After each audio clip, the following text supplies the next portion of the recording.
procesos se decide por un juez que se debe de reponer el procedimiento. Entonces, en vez de dejarlo en libertad, porque ya cumplió su condena, lo mantienen preso porque hay una sentencia que mandata el que se reponga el procedimiento y es iniciar de nuevo toda la investigación con toda la demora que caracteriza por lo general al Poder Judicial y en los hechos se tiene en la cárcel a quien debería de estar en libertad. Sí, se pone por delante la justicia. Ahora, si se pone por delante el derecho, pues entonces se puede decir, hay que esperar a que se reponga el procedimiento.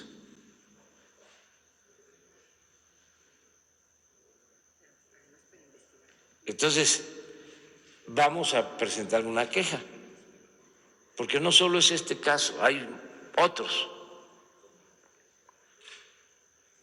Entonces, son estos asuntos en donde no se concilia derecho con justicia. Y en este caso se eleva a rango supremo el derecho. Si es así, pues no debería llamarse Suprema Corte de Justicia de la Nación, sino Suprema Corte del Derecho.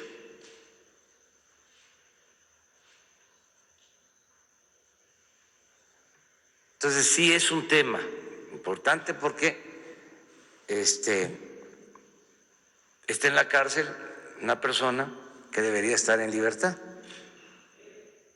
Y ahora el juez que está tratando el asunto ni siquiera le ha dado entrada al trámite.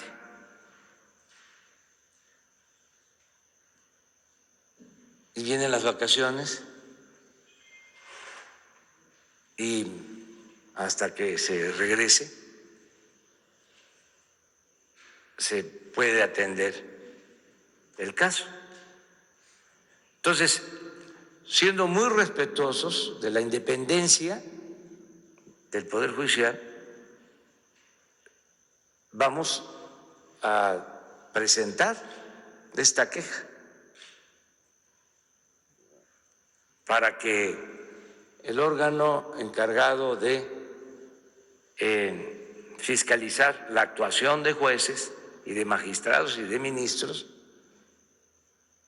que es el Consejo de la Judicatura, haga lo que corresponda. Y ojalá y puedan, revisando el marco legal, jurisprudencias, tesis, resolver pronto sobre la libertad de esta persona. Podrían hacerlo o que nos recomienden si nosotros, como integrantes del Poder Ejecutivo,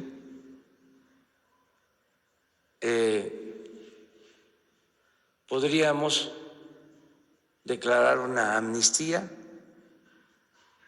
en este caso. Entonces, va al debate y va la queja. Y ojalá y los consejeros de la Judicatura resuelvan pronto. Afortunadamente hay un proceso de renovación, de cambios en el Poder Judicial muy importante, empezando por los integrantes del Consejo, tienen una dimensión social, son gentes muy sensibles, muy humanas. Lo mismo jueces y magistrados, no podemos generalizar que todos actúen de la misma manera. Y en los ministros hay también mujeres, hombres sensibles. El presidente de la Suprema Corte es un hombre íntegro, buen abogado y también un hombre con dimensión social, humanista.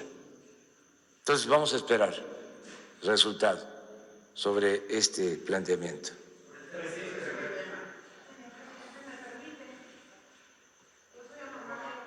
Va.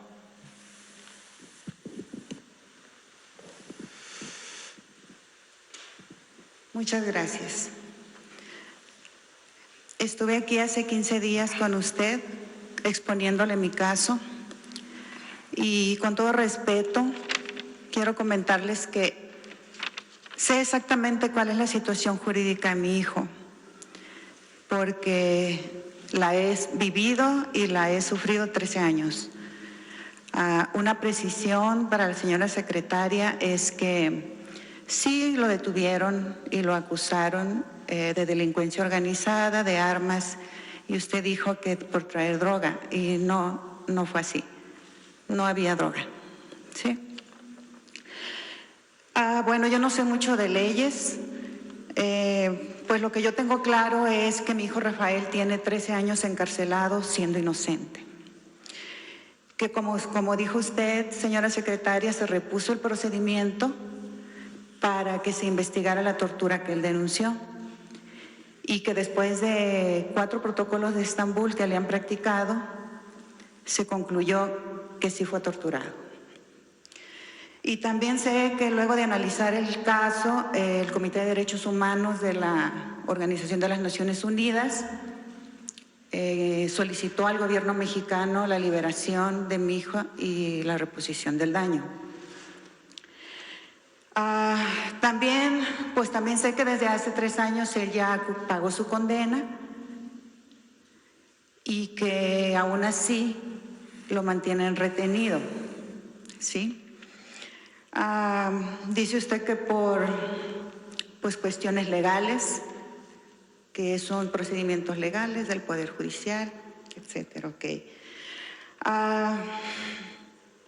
Precisamente por eso hace 15 días yo le dije a usted, señor presidente, que quizás esto podía ser, que usted me dijera, no, es que esto tiene que ver con el Poder Judicial y que no les correspondía al Ejecutivo, y en parte está bien, pero también me dijo que sí hay una responsabilidad de que haya un Estado de Derecho, respetando, claro, la autonomía de los otros poderes, ¿no? Yo creo que se requiere más que conocimientos jurídicos para hacer justicia. Yo creo que, como usted, yo me quedo en este momento, usted dice, se abre el debate, está bien, se abre el debate, el tema, y mientras, yo voy a seguir esperando a que mi hijo salga. ¿Cuántos años más? ¿Cuántos meses más? El juzgado está cerrado, las investigaciones de tortura siguen encarpetadas. Entonces, yo acudí aquí, señor presidente, porque la verdad es que ya no tenía más a dónde ir. Acudí con usted porque millones de personas votamos por usted y creemos en que en verdad va a haber un cambio. en que va a haber un cambio, estoy hablando de que no va a haber corrupción, de que va a haber una legalidad y que no va a haber impunidad.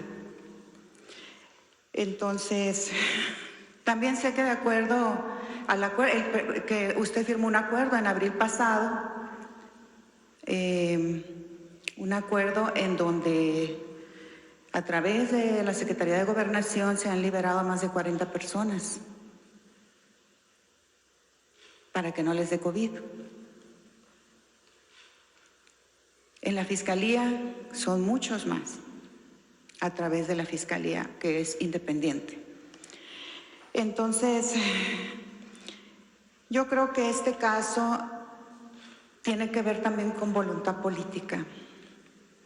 Y bueno, por último, yo solo quiero que usted o quienes están ahí me respondan, ¿por qué mi hijo, que tiene 13 años preso por una condena injusta y que hace 3 años debía estar ya conmigo, libre, con su familia, en libertad, por qué sigue preso? ¿Y por qué los torturadores, que esos sí son delincuentes con placa, siguen libres y tan campantes? Yo quisiera saber si eso es un Estado de Derecho, señor presidente. Bueno, nada más hacer aquí una pregunta a la doctora Olga Sánchez Cordero. ¿Puedo, como titular del Poder Ejecutivo, indultarlo? ¿Me permite, señor presidente? Porque si puedo, lo voy a hacer hoy mismo. De verdad que el asunto que nos trae aquí la mamá de Rafael es verdaderamente una injusticia por todos lados por los que se vea, porque la reposición del procedimiento es precisamente para investigar la tortura y ya hay 4 protocolos de Estambul que determinaron que efectivamente fue torturado. Entonces, es paradójico que por una parte ya estuvo 10 años cumpliendo la sentencia del incidente, ahora tiene 13 años privado de su libertad y ya las sentencias son inexistentes en virtud de la revocación que se hizo para reponer el procedimiento. La respuesta, presidente, es la siguiente. El indulto procede cuando hay sentencias definitivas. En este momento, todas las sentencias son inexistentes por la reposición del procedimiento. Entonces, ahí sí estamos en un tema.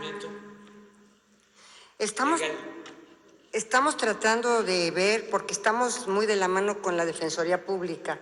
La Secretaría de Gobernación y la Defensoría Pública del Poder Judicial en muchas ocasiones están coordinándose precisamente en los casos. Pero el caso de este muchacho es verdaderamente una tragedia jurídica, presidente.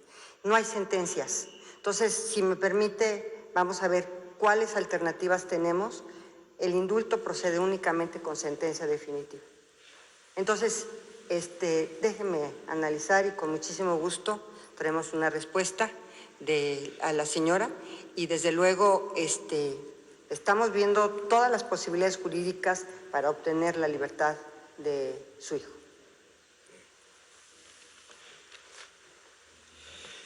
¿Te parece que el lunes tenemos una respuesta aquí? Presidente, ¿me permite? Yo creo que con el tema de tortura, presidente, un juez sensible le otorgaría la libertad de inmediato.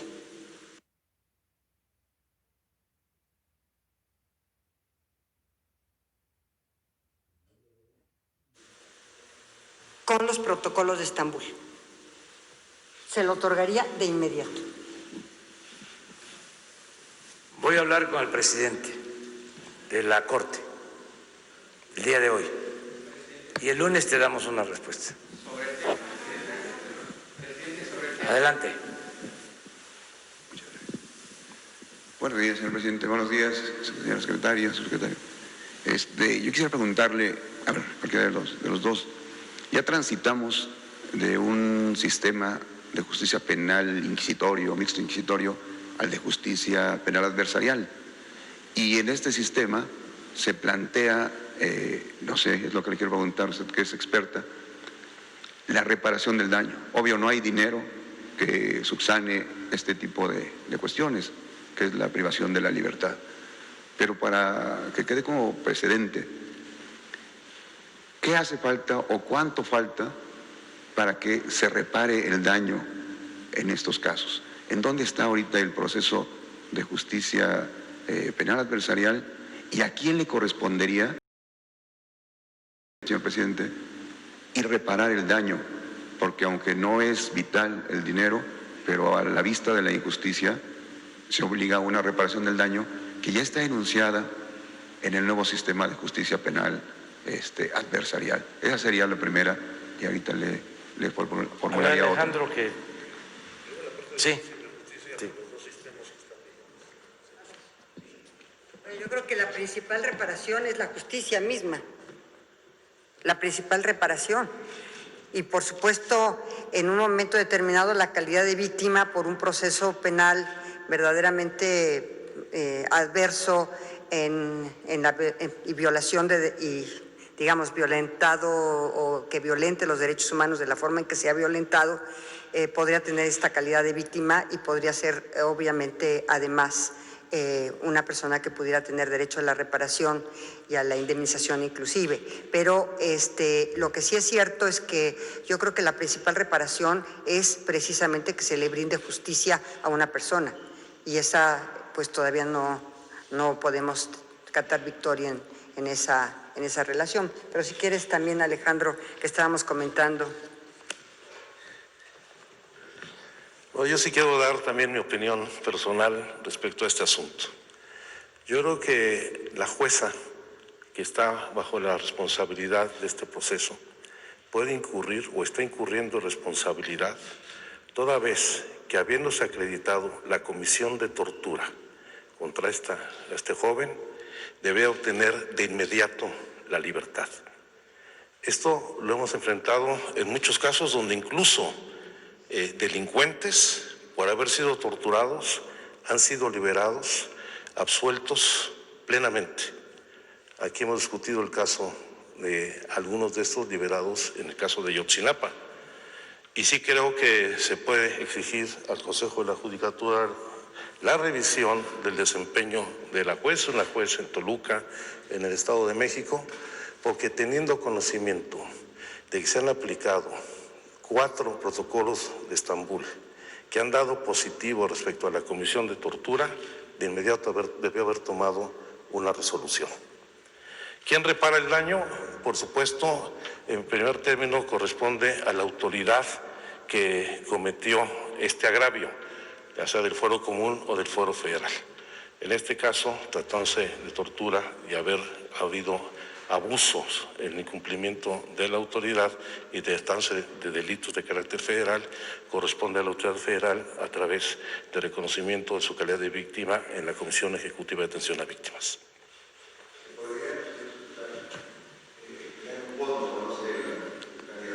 En el tema de derecho, podría crear un fondo, o ya existe un fondo en el Poder Judicial o incluso en la Federación para reparar esos daños que ya contempla la nueva justicia, el nuevo sistema de justicia penal adversarial. El único fondo que tiene integrado en la atención a víctimas es que se deriva de la Ley General de Atención a Víctimas y que son los recursos que maneja la Comisión Ejecutiva de Atención a Víctimas o sus correlatos en los estados con las comisiones estatales. Único. El Poder Judicial no lo tiene. No lo tiene. Sí. Sí. Gracias, y muchas gracias. Y la segunda pregunta, señor presidente, si quiere, para que me la conteste después, porque estamos en el tema de... vamos a votar el tema, si les parece. Es sobre el tema. Sobre el tema, entonces quedo pendiente. No, es sobre la cuestión de los trabajadores mineros que tienen una respuesta para usted. Sí, pero me espero. Ándale. Los dos.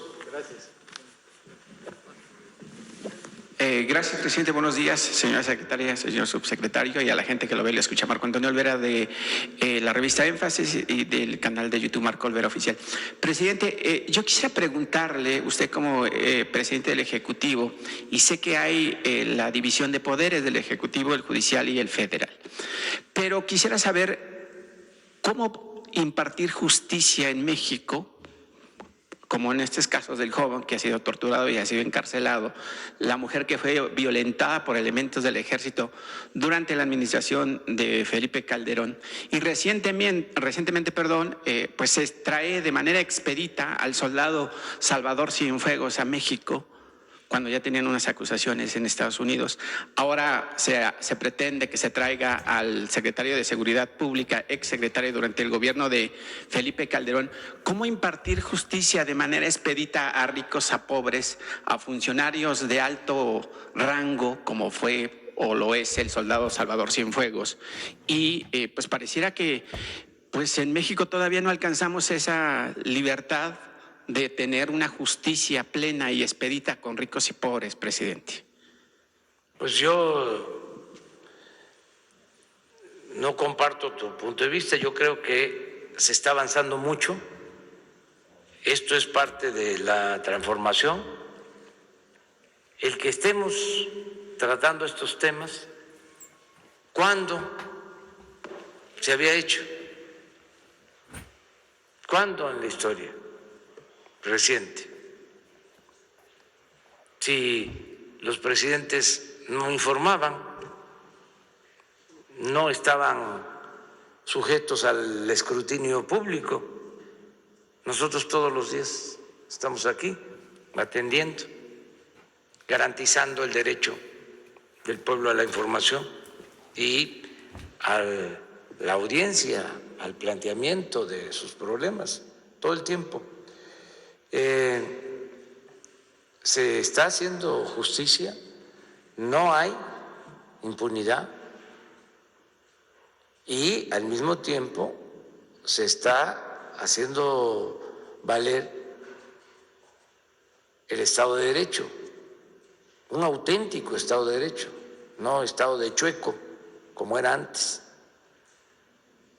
En este caso, pues estoy seguro que vamos a hacer valer la justicia. El caso de la violación o presunta violación, para no prejuzgar, de la indígena señora Asensio de la Sierra Zongolica, ya aquí Alejandro ha informado que se abre el caso. El asunto del general, ¿sí?, también tiene que ver con la justicia, porque existen acuerdos que no se cumplieron, porque antes los agentes del gobierno de Estados Unidos entraban, salían y hacían lo que querían y se les permitía, porque no se defendía el principio de independencia y de soberanía de nuestra nación. Así, pues no olvidemos lo que pasó con el Rápido y Furioso, cómo se permite que una de estas agencias lleve a cabo un plan para introducir armas a México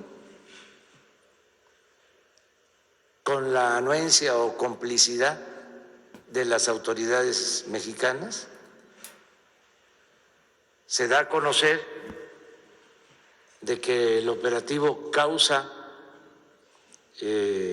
la muerte de muchas personas que se asesina a personas con esas armas,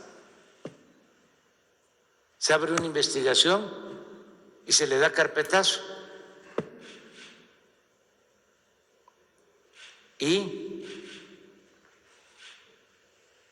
no se hace ningún reclamo,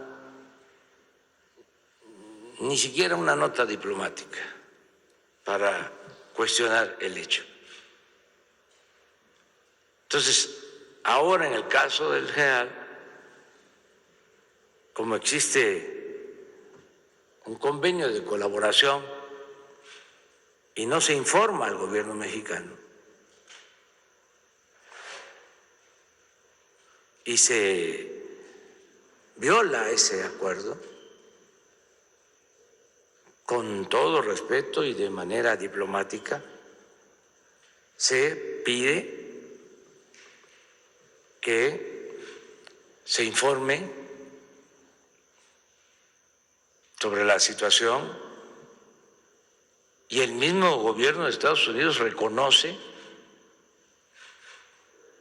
de que hubo una violación al procedimiento y que no puede haber cooperación si no hay confianza, y ellos deciden enviar el expediente y el traslado del general.